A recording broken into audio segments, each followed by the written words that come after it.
nakubaza nti rero se wowe byigeze bikubaho kuhura n'umuntu bwa mbere, hanyuma uyu muntu mwahura bwa mbere ugahita wumva uramwikundiye, ugahita wumva ko ushaka ko aba inshuti yawe, cyangwa se mu kimwe ukumva ushaka ko mwajya no mu rukundo? Ese wigeze ubona ugeze nko mu kazi bwa mbere, wenda tuve mu byo mu rukundo, wigeze ubona ugeze nko mu kazi bwa mbere, ku ishuri bwa mbere, cyangwa se ahandi hantu wari woherejwe gukora ibintu runaka, ukahasanga iyindi groupe y'abantu benshi, noneho ugahita ureba mu bantu bari aho ngaho, ugahita uvuga uti kanaka ndabona ariwe nshobora no kujya kubaza, niba mbuze bike ndajya kuyibaza kanaka, niba nyobewe aho toilette ziba ndajya kuzibaza kanaka bari uhandangira. Ugahita wihitiramo umuntu, kandi uwo muntu ugasanga ntabwo ari uko mwari muziranye, nta n'ahandi wigeze umubona, nawe wamusanze aho ngaho n'abandi mu kazi, ariko ukamwihitiramo gutyo. Ni ukubera ikizi?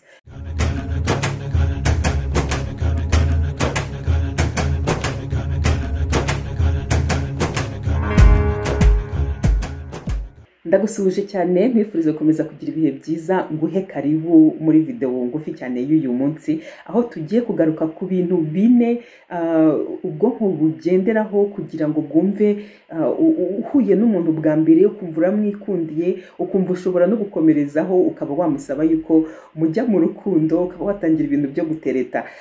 Hari ibintu rero ubwonko bugenderaho bine, kandi ibyo bintu bine ntabwo birimo isura, nta nubwo birimo taye, ni ibintu bine.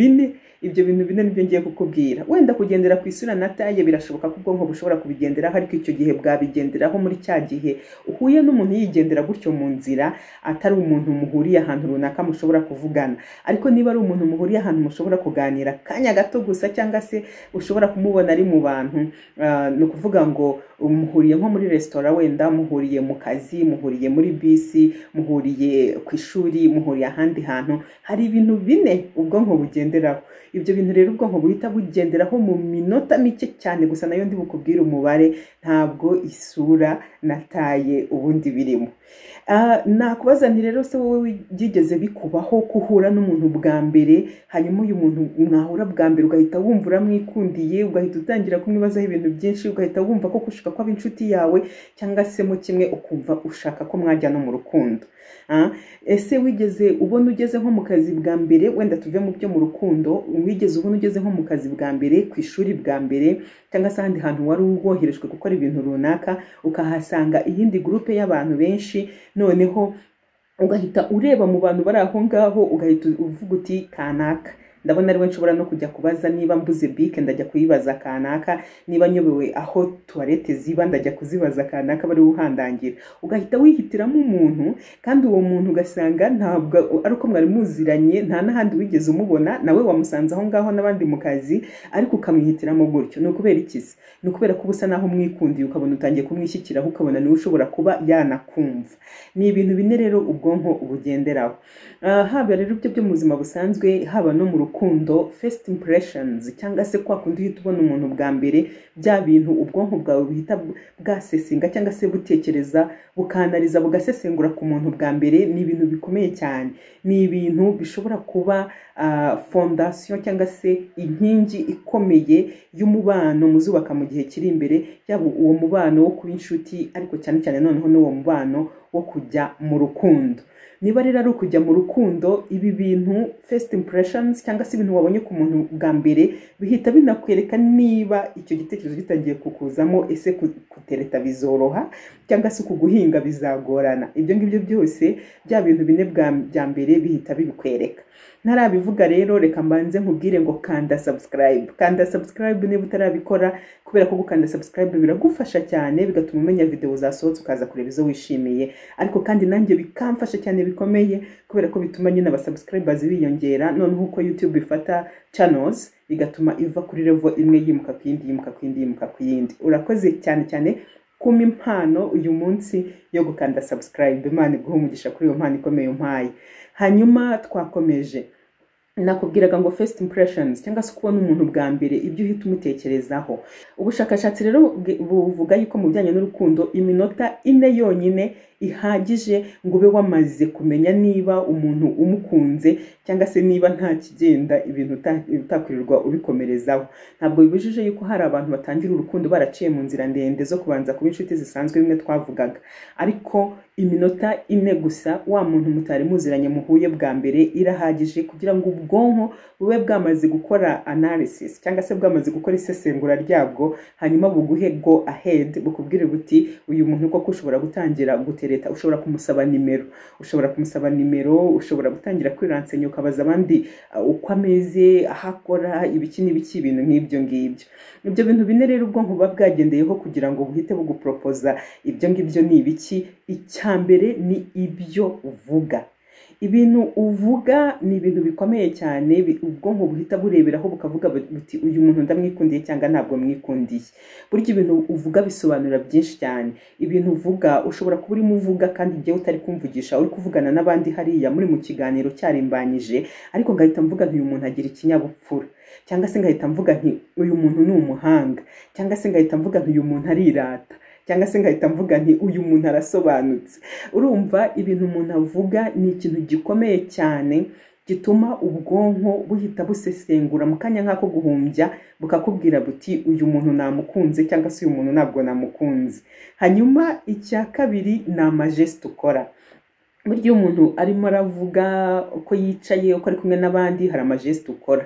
Amajeste hari ayo ushobora gukoresha intoki urimo kuvuga bisanzwe, ariko hari n'ibindi byose ukora. Niba umuntu avuze ikintu runaka, ese umukoraho, ese ubigenza gute? Iyo ugiye gufata ikirahure ngo unywe, ubigenza gute?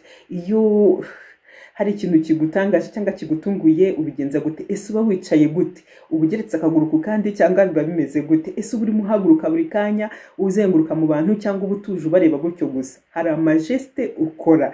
Amajeste ukora nacyo ni ikindi kintu cya kabiri gituma ubwonko bwanariza bugatangira kugushyira muri kategori runaka, kandi bugahita bumbwira ngo uyu muntu tumwikundire cyangwa se uyu muntu tumwihorere, ntabwo ari muri teste yacu, ntabwo twamukunze nyine. Icyo ni icya kabiri. Hanyuma ikintu cya gatatu ubwonko buhita bugenderaho iyo uri kumwe n'umuntu muhuye bwa mbere, mu kureba niba koko uwo muntu wamwikundira cyangwa se niba utamwikundira, ni ijwi ry'uwo muntu, uburyo ryumvikana cyangwa se uburyo risohoka, donc sound, uburyo ijwi ry'umuntu ryumvikana. Burya ngo uko ijwi ry'umuntu ryumvikana nacyo kiri mu bintu byihuta cyane, ku buryo umuntu ashobora no guhita avuga, yavuga ari abantu bari nko mu kigrupe kiri hariya hirya, wowe utari kumwe nabo, ugahita uhindukira, ugahita ushaka kureba uwo muntu uvuze ninde, kandi mu gihe abandi bavugaga ntuhindukire, ariko wa wundi yavuga ugahindukira. Uko ijwi ry'umuntu rero risoundinga nabyo biri mu bintu bituma umuntu uhita wumva umwikundiye mu minota ine ya mbere gusa, cyangwa se wumva nta kigenda. Hanyuma ikindi kintu cya kane mu bintu ubwonko bugenderaho mu minota mike cyane gusa kugira ngo bumenye ngo uyu muntu njyewe na nyiri ubwonko twamwikundira cyangwa ntabwo twamwikundira, ni noneho ijwi ryawe, uburyo uvuga. Twari tumaze kuvuga uko risounding, ariko noneho uko uvuga, ese uri wa muntu uvuga urandaga cyangwa se uri wa muntu uvuga wihuta, uri wa muntu uvuga urya amagambo, uri wa muntu uvuga gute?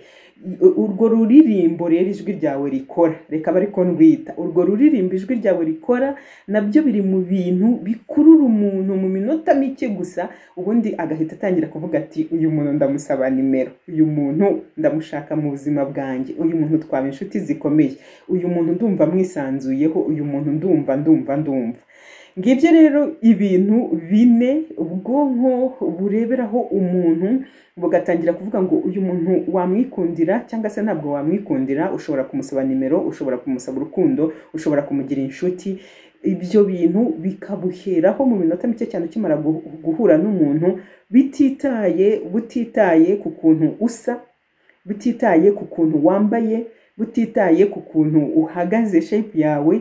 Ibyo ngibyo byose ni ibindi bizahita noneho biziraho nyuma, bigiye muri deep analysis, cyangwa se utangiye gusesengura bihagije, cyangwa se utangiye no kuvuga ngo ko nari mwikundiye, ese koko twakomeza, ese asa gute, isura ye ndumva inshimishije, uko ateye ndumva binshimishije, yambara gute, agira gute, ugatangira noneho kujya mu bindi bintu byisumbuyeho. Ariko ubundi bigitangira ibyo bintu bine nari maze kuvuga, ibyo umuntu avuga, amajeste ukora iyo uri kuganira n'abantu, ijwi ryawe uko risoundinga, ariko noneho n'ijwi ryawe ururirimbo rikora iyo urimo kuvuga, ibyo ngibyo biri mu bintu abantu bahita bakujajingaho cyangwa se ubwonko buhita bureba bakavuga bati uyu muntu twamukunda, namukunda cyangwa ntabwo namukunda.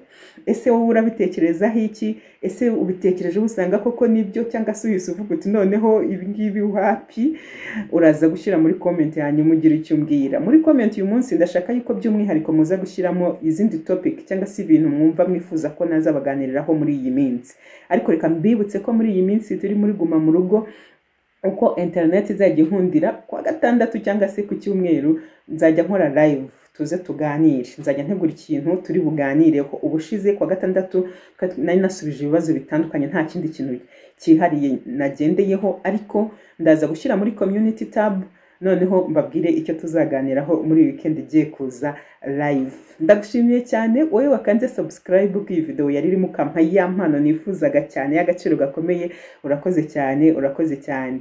Hanyuma kandi wowe ugiye gusharinga iyi video n'abandi, wowe ugiye gukanda like, wowe dusanganywe rero, wowe usanzwe warakanze subscribe urango ukunda byimazeyo, ariko nawuza ntunakande subscribe, ntunakande like, ukumva video gusa ugasubirayo.